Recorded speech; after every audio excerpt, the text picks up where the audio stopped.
Avant de commencer, abonnez-vous, cliquez sur la cloche de notification, mettez-nous des pouces et n'oubliez pas de nous joindre. Merci. Africa Oye. Africa Oye. Dites avec moi Africa Oye. Oui, nous sommes sur cette chaîne, une plateforme de réveil et d'éveil des Africains. Réveillons-nous, réveillez-vous des Africains. Et c'est ça notre devoir, de pouvoir rappeler à ceux qui sont encore endormis de se réveiller. Et de ceux qui sont réveillés de s'éveiller et de rester éveillés. C'est aussi ça un défi, de se réveiller, de s'éveiller et de rester éveillé. Et aujourd'hui, dans cette émission, nous allons dire bravo à certains de nos dirigeants qui montrent de courage.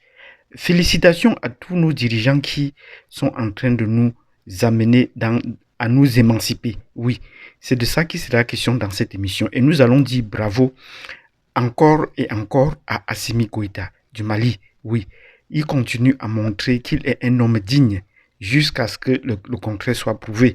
Et nous lui disons bravo et toutes les félicitations. Nous allons dire également bravo, oui, nous allons dire bravo à Laurent Gbagbo. Parce qu'une fois arrivé au pays, il n'a pas cessé, il n'a pas pris le temps de se reposer. Et directement, il est entré dans l'action, épurant tout ce qui pouvait être comme des entraves familiales, sociales, et a engagé directement le combat politique. Oui, nous lui disons bravo et félicitations, parce que là, il a déjà donné dans un discours ce qu'il a vécu, et nous allons revenir là-dessus, et ce qu'il envisage de faire pour la suite. Oui, aujourd'hui, nous allons également parler d'un président dont on parle peu. Oui, il y a un troisième président en Afrique de l'Ouest dont on parle très peu, mais qui a mené des prouesses et qui fait des choses qui sont très importantes et à qui nous allons adresser notre bravo. Donc, si vous voulez connaître ce troisième président qui constitue le trio en Afrique de l'Ouest, installez-vous confortablement et abonnez-vous, cliquez sur la cloche de notification et n'oubliez pas surtout de cliquer sur le bouton joindre et de nous accompagner dans la recherche des financements pour le soutien de cette plateforme. Sur ce, je vous donne rendez-vous tout de suite.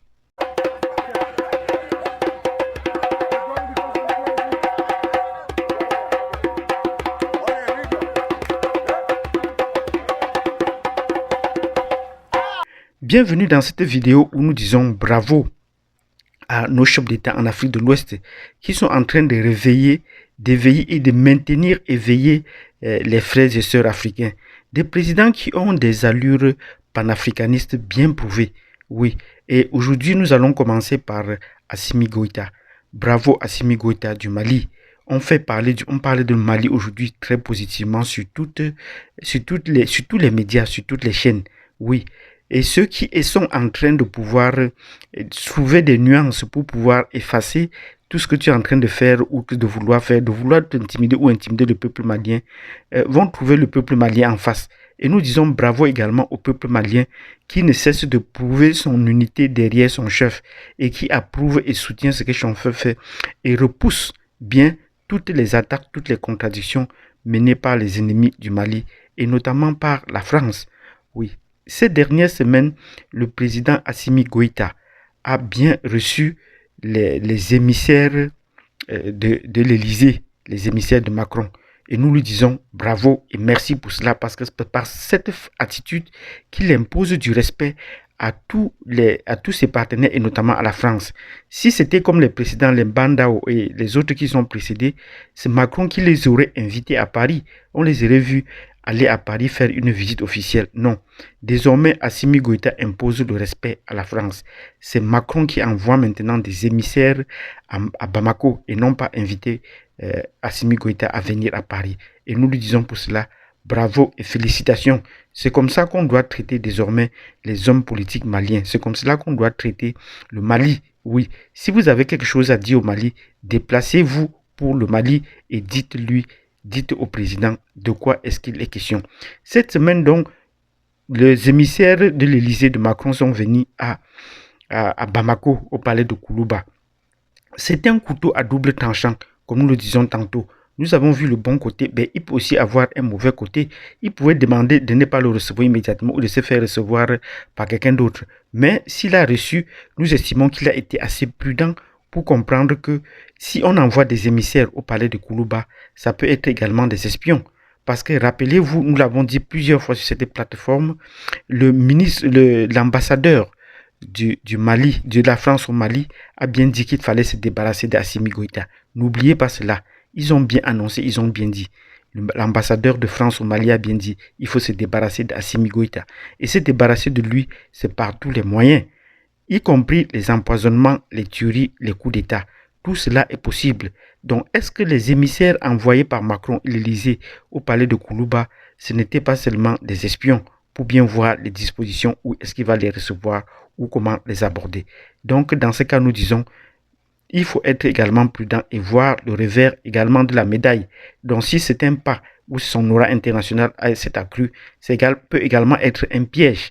Et nous devons rester prudents avec tous ceux qui suivent de près cette actualité au Mali et au palais de Koulouba. Donc nous disons bravo.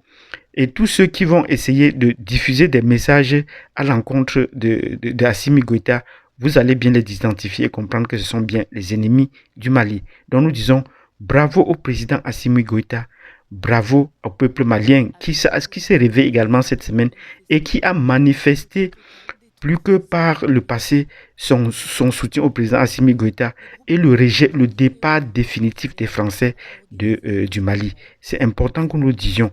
Et cela a été précédé par une autre manifestation d'un certain parti républicain qui voulait appeler à la France à se maintenir au Mali. Et la réponse a été claire et nette. Les partisans du départ définitif de la France ont été plus nombreux et c'est la raison pour laquelle Macron et l'Élysée ont envoyé des émissaires parce que le sentiment anti-français au Mali est en train de croître et c'est vraiment approuvé et avéré.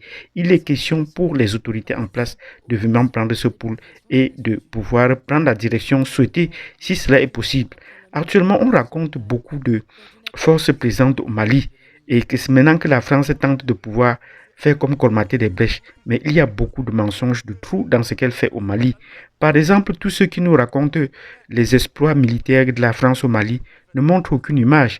Des militaires allemands ont été tués. Où sont déroulés les combats? Des militaires français ont effectué des opérations, mais on ne voit aucune image, ni des morts, ni des blessés, ni également les lieux des attaques avec toutes les prisons dont ils ont l'habitude. Donc vous comprenez que la bataille qui se passe au Mali maintenant est d'abord une bataille mentale, est d'abord une bataille psychologique. On va vous dire qu'on a tué des gens, mais on ne montrera jamais des preuves et on mettra ça dans la facture le moment venu. Donc nous disons bravo au peuple malien et bravo à tous les Africains qui sont éveillés et qui doivent comprendre les informations venant de l'Occident toujours avec un double tangent. Donc soyez prudents quand vous écoutez les émissions qui viennent ou les youtubeurs et même encore des autres personnes qui font des publicités négatives à l'encontre du Mali. Merci si vous avez bien écouté cela. Un autre président en Afrique dont nous allons également célébrer dans cette émission, c'est le président Gbagbo. Nous disons bravo au président Gbagbo qui a eu le courage de revenir et d'entrer en politique. Nous connaissons beaucoup d'autres présidents qui ont été chassés du pouvoir et qui sont partis définitivement, qui n'ont pas eu le courage de revenir alors que le peuple en avait besoin. Oui, nous disons bravo et félicitons au président Gbagbo qui est en train de corriger le tir. Et nous avons donné quelques éléments qui lui permettent de redorer son blason pour les prochaines campagnes présidentielles. Oui, et il est en train de mettre de l'eau dans son vin. Même si cela peut décourager les gens à travers son divorce, mais nous sentons que c'est du positif, puisque là, ça permet le goulot d'étendement également a été l'aspect spirituel qu'il est en train de corriger, ainsi que les aspects familiaux. Donc, c'est la fin du goumé-goumé. À son âge, il faut éviter d'avoir beaucoup de goumé-goumé dans sa vie et qu'il ne peut pas supporter. Son cœur n'est pas prêt à gérer et la politique et les sentiments jusqu'à ce point. Et la femme qui est là maintenant, Nadine Bamba, dont il a officialisé la relation, est une femme qu'il a beaucoup supportée, dont il continue toujours à le dire. C'est elle qui l'a entretenue pendant les 10 ans à La Haye. Où était Simone en ce temps-là? Est-ce qu'elle n'avait pas les moyens de le faire? Elle avait bien les moyens de le faire. D'autant plus qu'elle est sortie de prison bien plus avant. Elle pouvait bien se déplacer à La Haye, mais elle n'a pas daigné le faire. Bon, nous n'allons pas lui jeter le propre. Nous les aimons tous les deux. Ben, maintenant, nous allons plus nous diriger vers Gbagbo et sa campagne présidentielle pour le futur, en attendant son général de revenir le plus rapidement possible. Donc, nous continuons à dire bravo et félicitations, Gbagbo. Nous sommes derrière toi. Nous sommes également derrière ce que Simon pourrait entreprendre, mais ça ne viendrait qu'en second. Le troisième président dont nous sommes en train de célébrer en disant bravo, bravo à l'Afrique qui se réveille et qui s'éveille. C'est le président du Bénin, oui. Le président du Bénin est en train de réaliser des prouesses économiques et culturelles que personne n'a fait avant lui. Et que nous sommes sûrs que très peu de gens vont continuer cette œuvre après lui. Nous lui disons bravo au président, Patrice Talon. Patrice Talon est un homme d'affaires qui est arrivé au pouvoir au Bénin avec beaucoup d'escarmouches. Et ses interviews sont claires et nettes et qu'on ne comprend pas beaucoup. Parce que les sentiments anti-français est en train de se développer, mais d'une autre façon. Et il dit bien, les hommes politiques au Bénin qui ont pris en otage le pays, et ils sont devenus les prédateurs pour leur propre population. Il est en train de libérer le Bénin de tous ces otages. Les discours que la France fait régulièrement contre le Bénin et contre l'Afrique, il est en train de prendre ça à revers. Si Macron a accepté que les artefacts de l'Afrique doivent retourner en Afrique, il faut que cela retourne. Et le Bénin est le premier pays qui a pu mettre la pression pour obtenir le retour de certains artefacts. Beaucoup restent, mais beaucoup restent encore dans les musées européens et de France. Il y a encore beaucoup à retrocéder et le combat continue. Également sur le plan économique, étant un homme d'affaires, les Français qui viennent toujours être des prédateurs au Bénin n'ont plus pignon sur rue, ainsi que les hommes politiques qui sont passés par là. Nous disons bravo au président Talon, bravo de continuer dans cette marche-là. Et avec lui, le président Talon, malgré la taille de son petit esselé entre le Nigeria et le Bénin et le Togo, nous disons il est en train de réaliser ce que les autres n'ont pas fait avant lui. Et nous souhaitons qu'il continue dans la même démarche. Merci et bravo, toutes nos félicitations. Si vous avez apprécié cette vidéo dans laquelle nous avons dit bravo et félicitations au président Assimi Goïta et courage de continuer dans le même sens, nous avons également dit bravo au président Laurent Gbagbo qui est en train de mettre le ménage dans son entourage pour entreprendre une autre campagne présidentielle, une autre campagne politique à vive allure avec plus de fermeté en corrigeant toutes ses fautes. Vous nous mettez des pouces. Nous avons également dit bravo au président Patrice Talon du Bénin qui est en train de sortir son pays des griffes de la France, notamment sur le plan économique et sur le plan culturel, et qui est en train d'identifier et de mettre hors d'état de nuire tous les prédateurs, tous les hommes politiques qui ont pris son peuple et le Bénin en otage. Nous lui disons bravo. C'est la raison pour laquelle vous comprenez, on parle très peu de lui, parce que il est en train de réaliser ce que beaucoup n'ont pas fait. Et tout cela ne plaît pas dans la France. Et pour conclure cette vidéo, nous disons, lorsqu'un président est dans le viseur de la France, c'est qu'il fait quelque chose de bien pour son peuple. Et ces trois présidents que nous venons de citer nous ont donné la joie de vivre, nous ont donné la fierté, nous ont réveillés et nous ont montré le chemin qu'il faut prendre. Et actuellement, ces trois présidents sont dans le viseur de la France.